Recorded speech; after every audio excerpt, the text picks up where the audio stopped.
Hello, and today I'd like to show you some of my gaming collection, and I wanted to focus on predominantly my handheld collection. So I have my GBA SP.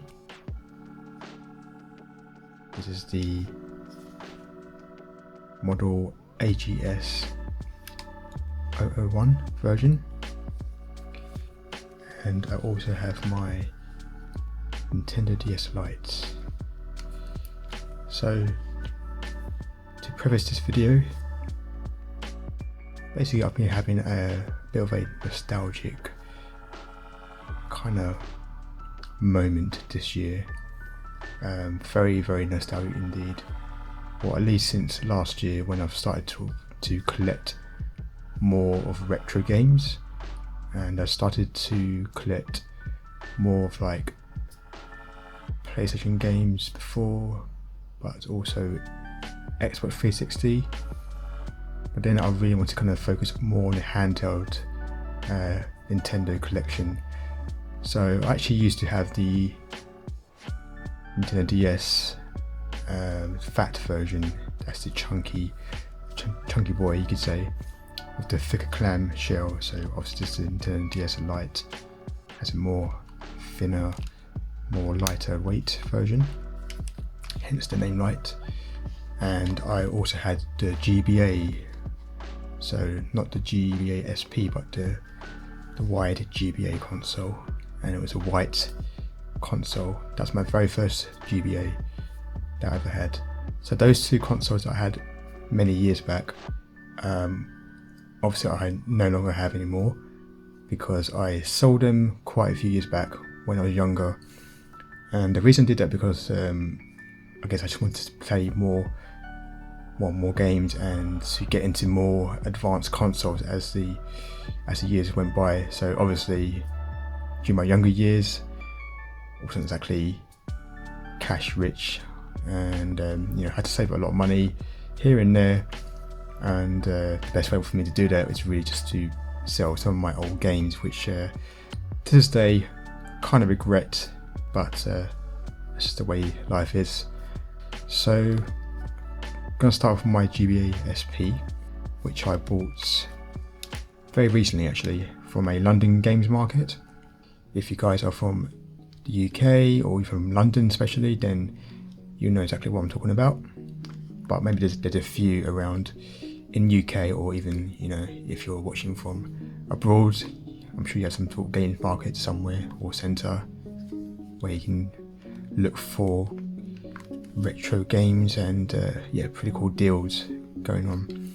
So I thought, you know what, I wanted to focus on getting a GBA console, and specifically the GBA SP, which I'd never owned before.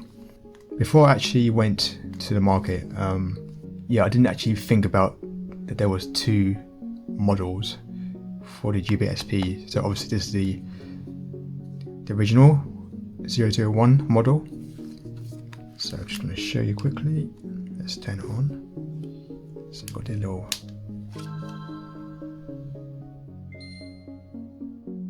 very nostalgic sound. Nostalgia is such a powerful thing, but also it's such nostalgia that these games are why they're highly rated even today. It's the fact that some of these games that I played growing up, they're very fun. You just simply stick in the game and then you start gaming just straight away.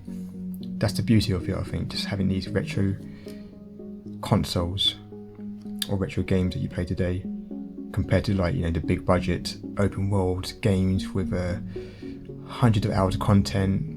Well, I say 100 hours of content, but mostly bloated content. Of course, not all games are like this, but it's nice to sort of go back into memory lane and revisiting the games that you grew up with, right? Well, especially in my case, that is.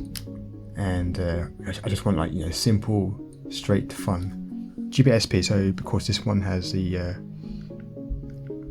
I think it's the front light, I believe. So front light for the 001 and then backlight for the 101 version. So obviously with the 101 it's a bit better screen with the better light that you can see more clearly.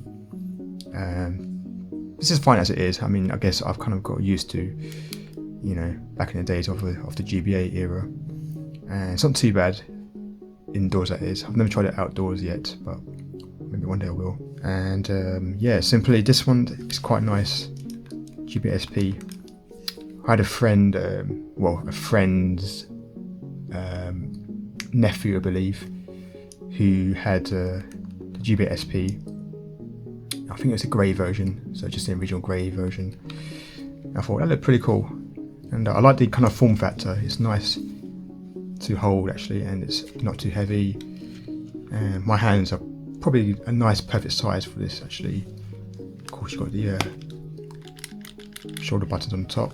L and R work fine, and B and A of course, and then the D-pad there.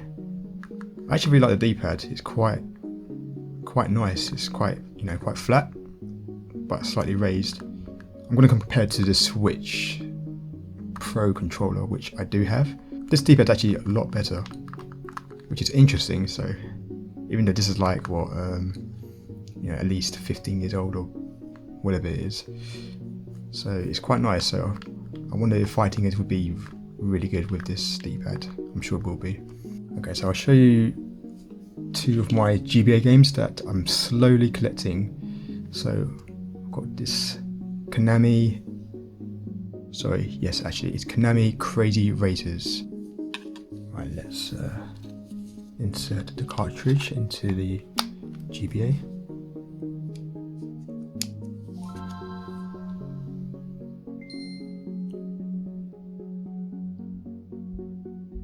There's the Konami logo. And then we come to the intro. Pretty cute intro, I'll say. So let's go to the start menu.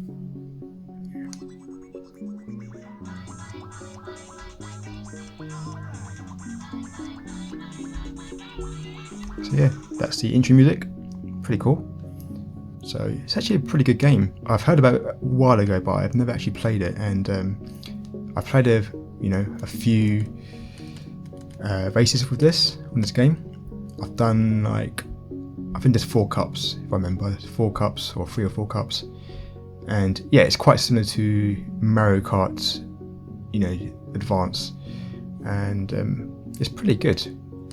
Might even be better than Mario Kart GBA. I mean, it's got simple design and also got characters as well that you might be familiar with. I don't know who this character is. I think it might be some sort of a baseball game. I'm not sure. And obviously there's a Goemon from the Gamba de Goemon, I think it's called. But also you've got the character Ninja from the Metal Gear Solid game, and some other characters that I'm not too familiar with, but you might be. And of course some of the stages are set or inspired from other Konami games like Castlevania games, and of course Goemon, and then Metal Gear Solid, etc. So yeah, I think it's quite a decent kart game actually. So let me know if you got this game or not, or if you prefer Mario Kart, so let me know in the comments. Next game we have is Sonic Advance 3.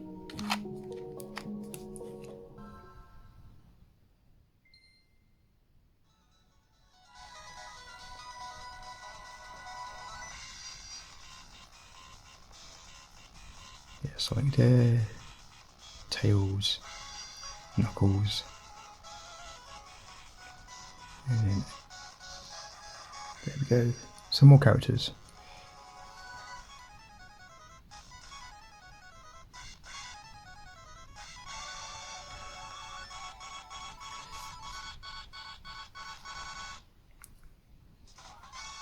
Yeah, pretty cool intro.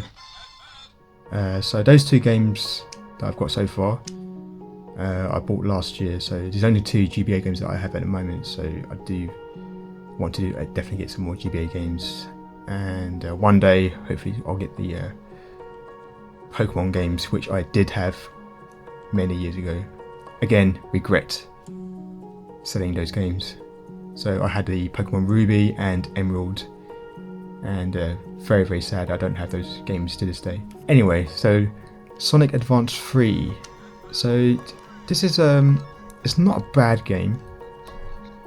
However, I feel like compared to Sonic Advance 1, which I have played many years ago, I think Sonic Advance 1, if I remember, was a much slightly better level layout, and yeah, I think just the way you obviously with Sonic, it's all about speeding through the levels, avoiding obstacles where you can, and collecting rings to try and survive, so that you don't get hit as much. I feel like with Sonic Advance 3, there's some nice levels. They're obviously a lot better looking, I guess, compared to Sonic Advance 1 and I guess in 2, but I've never played 2 yet.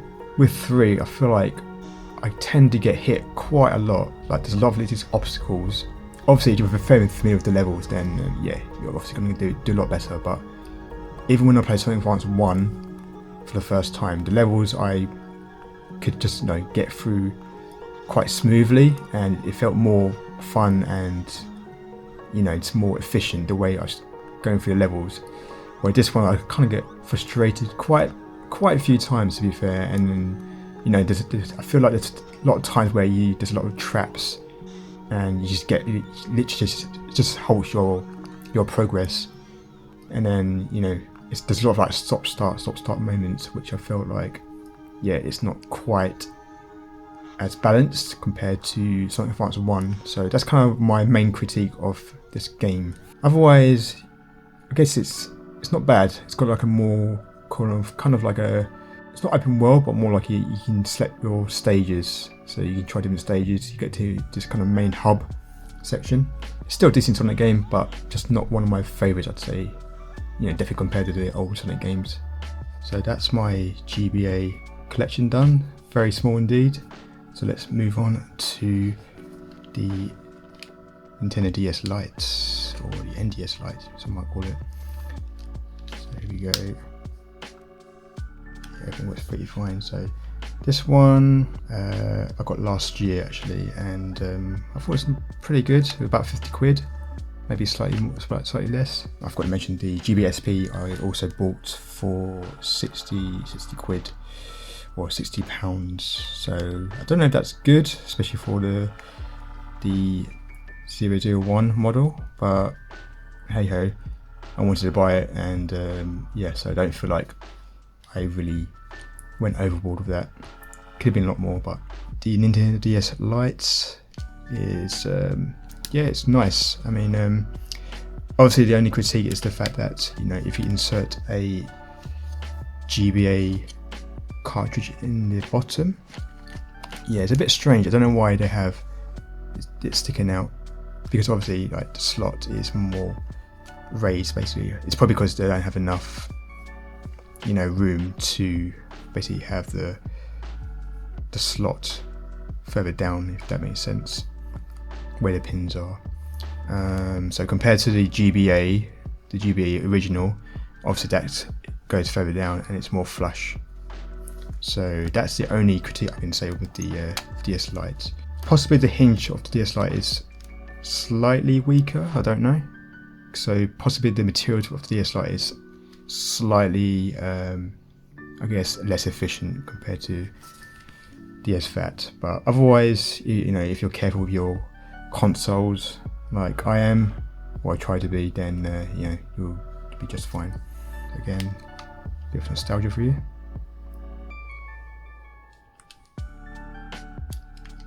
Volume button down here. Also got the microphone jack here as well, or the headphone jack I should say. Got the mic here as well. We can't see it, but it's just in the middle here, which works fine. So I think with the DS Lite, again, it's quite similar to the DS Fat. For me, it's quite comfortable in my hands. I'm quite familiar with the DS anyway. My hands are fairly, I guess, average size, you could say, maybe slightly smaller. So I think it fits well with a lot of consoles or game controllers. But probably because I grew up playing a lot of games, so my hands are maybe have this weird sort of contortion that it can somehow, it's quite flexible with a lot of things. Anyway, yeah, so I think DS Lite is pretty good, you know. Very clicky buttons, shoulder buttons as well, very nice, and D-pad is not bad. I think the GBSP D-pad is actually slightly better, to be fair. This one feels slightly smaller, but also slightly more like firm, like kind of rubs against my thumb here. Whereas I think the GBSP has actually a bit more, it's a bit more comfortable actually. You can see here, so it's a bit of comparison.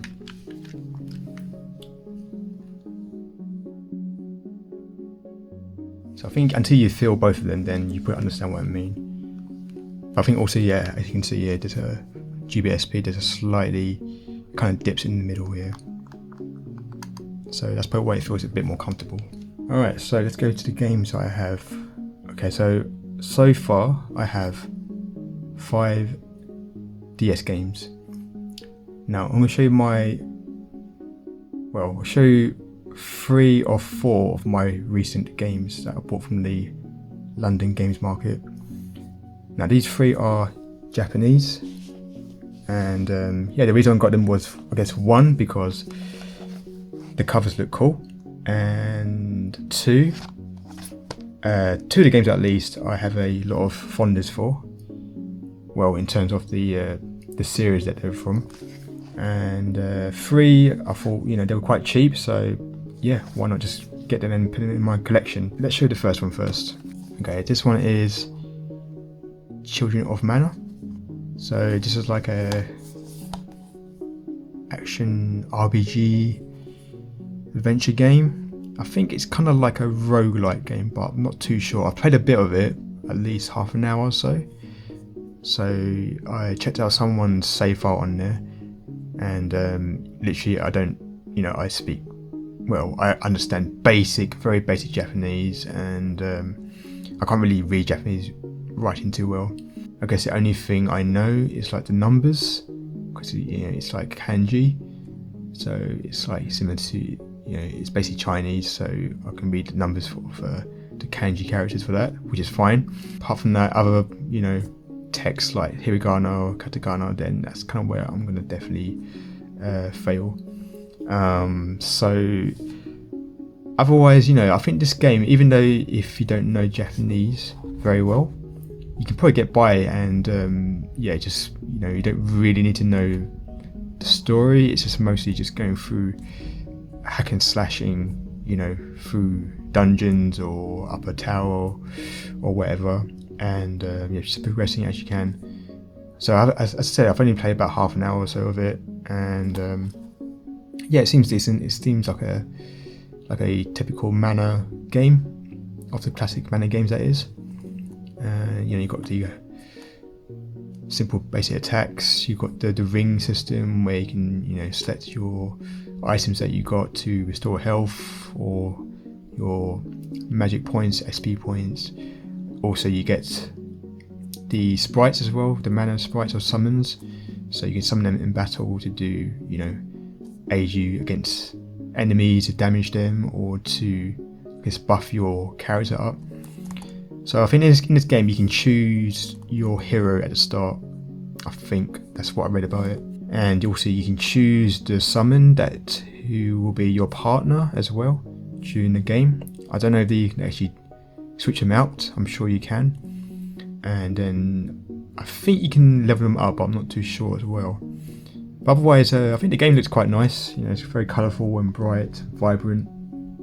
So definitely like a decent enough Mana game. So I guess if you're into Mana, then maybe it might be worth checking out. So maybe one day I'll find an English version of this one. Unfortunately, I didn't see an English version of this at the market. So if I do next time, then I'll definitely try to buy it if I can. Otherwise, decent game. So yeah, not too bad. Okay, the next game I have. So can you recognise it? Okay, so any Final Fantasy fans out there will recognise this is the Chocobo, one of the main mascots of the Final Fantasy series. It's a bird-like creature, very cute as well, as you can see. So this is called, I think it's called Chocobo Tales. This one I thought it would be like a Chocobo Mystery Dungeon game, and it isn't really, as far as I can tell. So like Children of Mana, I've only played about half an hour to an hour or so of this game. Again, checking out someone's save file, and what I've experienced so far, it seems to be like a series of like mini games or micro games that you go through.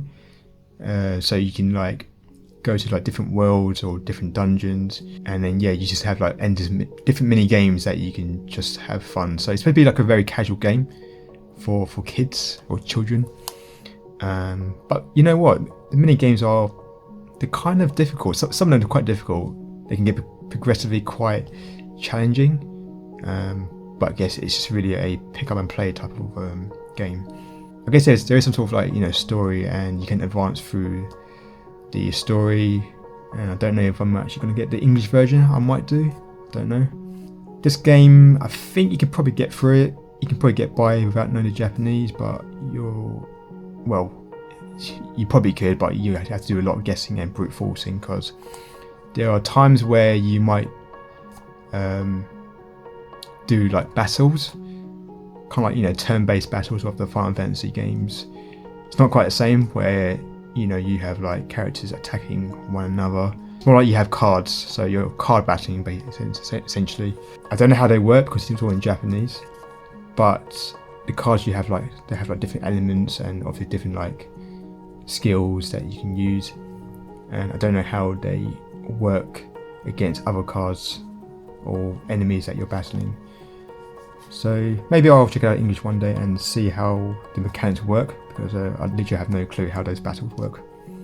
But essentially I think the main point of the game is to collect cards and then add it to your collection. So either by mini games or doing these card battles. So I guess it can be fun. So yeah, otherwise if you're into the Final Fantasy series, then maybe it's worth just put it into your collection. Okay, the last Japanese games I have is this one. So this is the Dragon Quest Monsters Joker 2 Days. Yeah, so I'm not a massive Dragon Quest fan. So the only game that I've completed from the Dragon Quest series is Dragon Quest 11, which I completed a few years ago. That game is actually very, very good. That is like a really good RPG game. So if you haven't played that game, I highly recommend it. I played the original, that is, so I haven't played Dragon Quest 11S, which I think is the more superior version. So I saw this game at the London Games Market, and it was the only one that I saw actually. I didn't see any other versions, like English version and or even other copies of this. This is the only copy I saw, and I thought, you know what, I like the cover art. It's not too expensive. It's £11. Kind of like the monsters as well. They're kind of cool looking. I like the art style.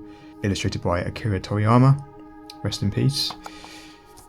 And quite a neat game, I guess. I played about 20 minutes of this game, and really struggling to understand how to progress, because literally, again, all in Japanese, and I don't know how to work the kind of mechanics of the game. Essentially, it is like a Dragon Quest game, but there are like a lot of texts that I don't understand how they work. But the main gist of it is the fact that you're recruiting basically the Dragon Quest monsters that you've seen through the series, and it's kind of like Pokemon in that sense. I don't know, you can have like a squad of monsters. I think it's more like you recruit maybe like 1 or 2 at a time, and then you can swap out time. Again, I'm not an expert in this game, and then obviously level them up, make them stronger, and have stronger abilities. So I don't know what else to say about this game apart from that. It looks really cool. It's quite a decent game, especially if you know Japanese for this version, or if you know English. If you have the English version, then you'll be fine. Okay, the last 2 games I have, thankfully, this is English. This one is Professor Layton and the Curious Village.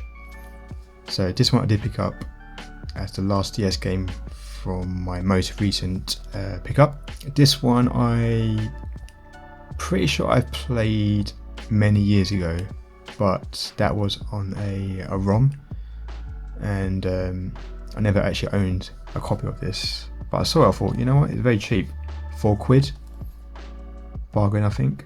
Professor Layton has a lot of games. I think it's still going to this day actually. There's a Switch game. So essentially this is like a puzzle game.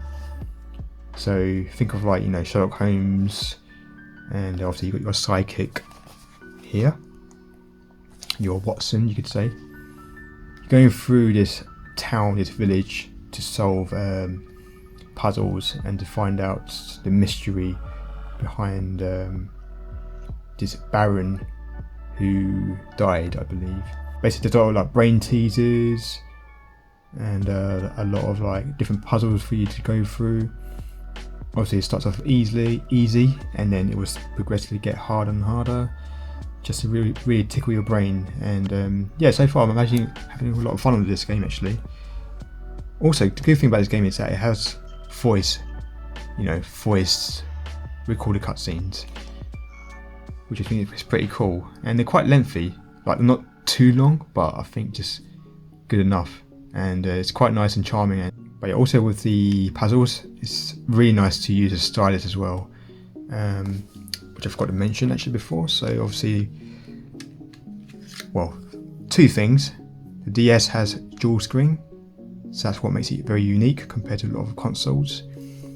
And the fact you have a stylus, which you use to draw on the bottom screen here.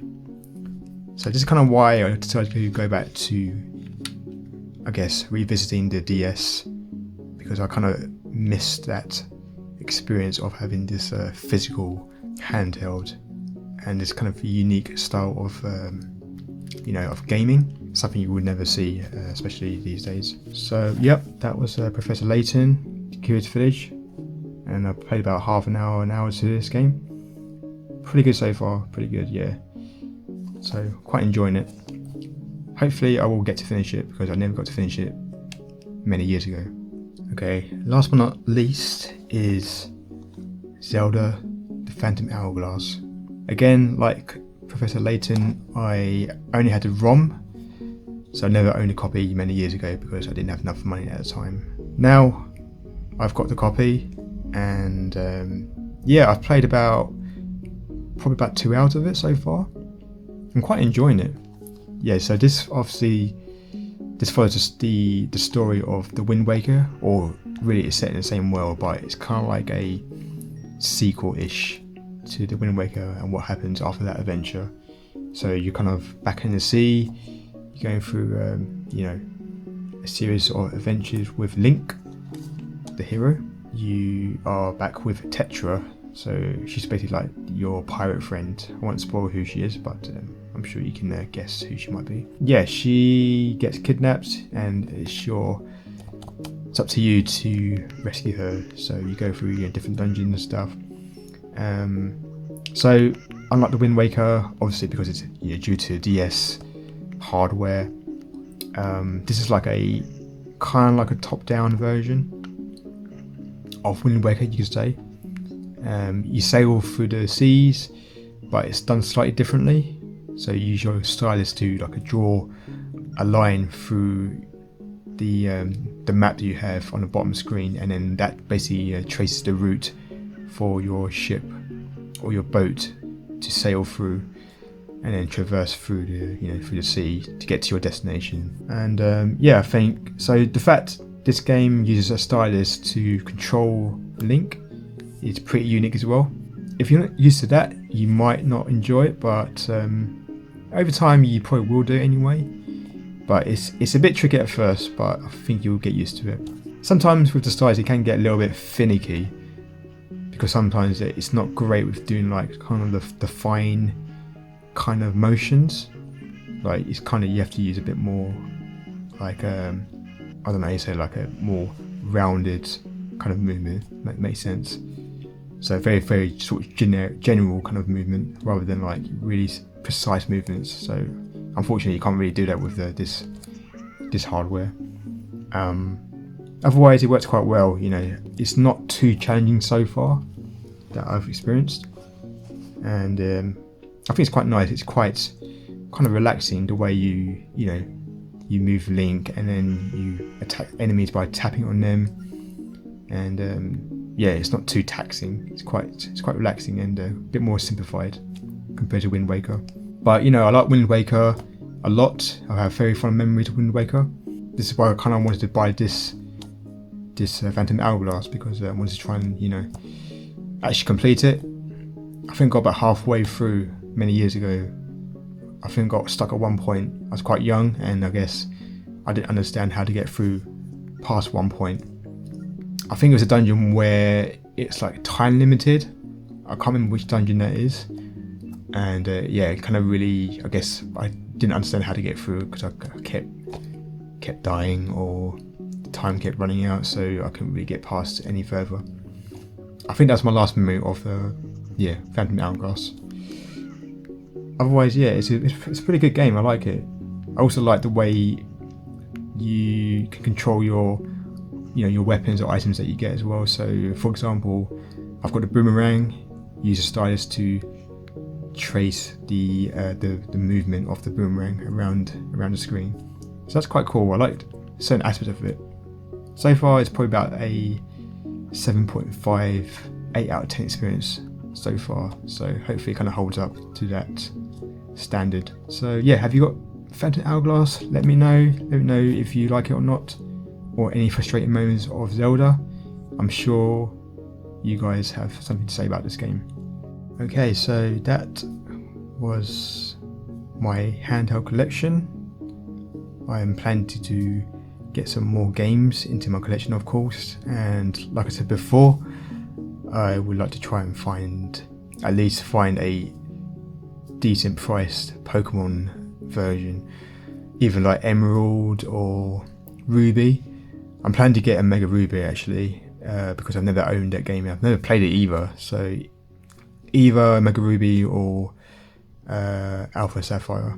Probably Mega Ruby, because I had a Ruby before, so I want to try and see what that's like. But anyway, that's about it. So thanks for watching, and I plan to pick up some more games in the future and do some more videos. So thanks for watching, and see you on the next one.